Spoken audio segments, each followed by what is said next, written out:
నమస్కారం. మీ విజయ్ కుమార్ కంట. ఈ పొద్దు మనం ఒక కీలకమైనటువంటి అంశాన్ని మాట్లాడుకుందాం.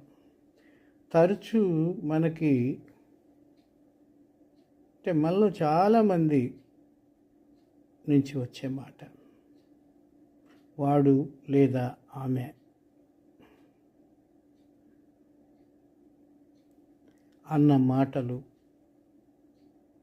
నా గుండె బద్దలను చేశాయి. జీవితం అంటే విరక్తి కలిగింది అని చెప్పి మాట్లాడు. గుర్తుపెట్టుకోండి, మీరు ఒకళ్ళని అభిమానించవచ్చు, ప్రేమించవచ్చు, కానీ వాళ్ళలో ఆ ఆలోచన ఉండదు.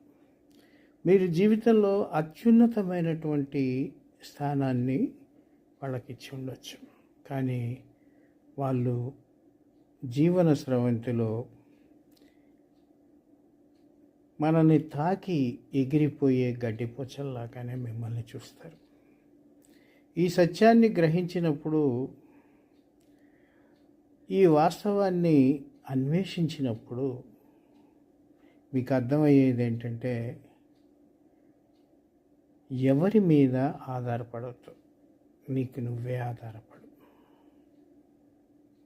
చాలామంది మిమ్మల్ని వాళ్ళకి డబ్బు ఇవ్వాలను, ఇంకోటి ఇవ్వాలను, లేదా మీరు అలా చేశారనో ఇలా చేశారనో గతంలో వాళ్ళకి మనం ఇచ్చినటువంటి గౌరవాన్ని పక్కన పెట్టి దూషిస్తూ ఉంటారు.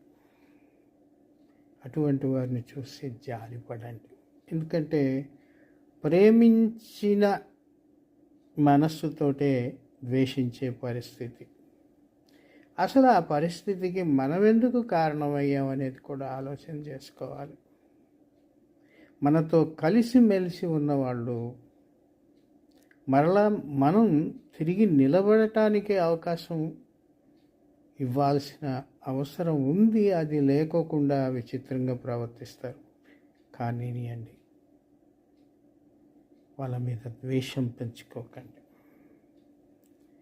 చాలా ఓర్పు మనం ప్రదర్శించాలి. చాలా సందర్భాల్లో మనం బ్రేకప్ అంటాం. బ్రేకప్లు చేసుకుంటూ పోతే ఒంటరిగానే మిగులుతాం. వేదాంతం చెప్పొచ్చు, ఒంటరిగా వచ్చాం, ఒంటరిగా పోయామని.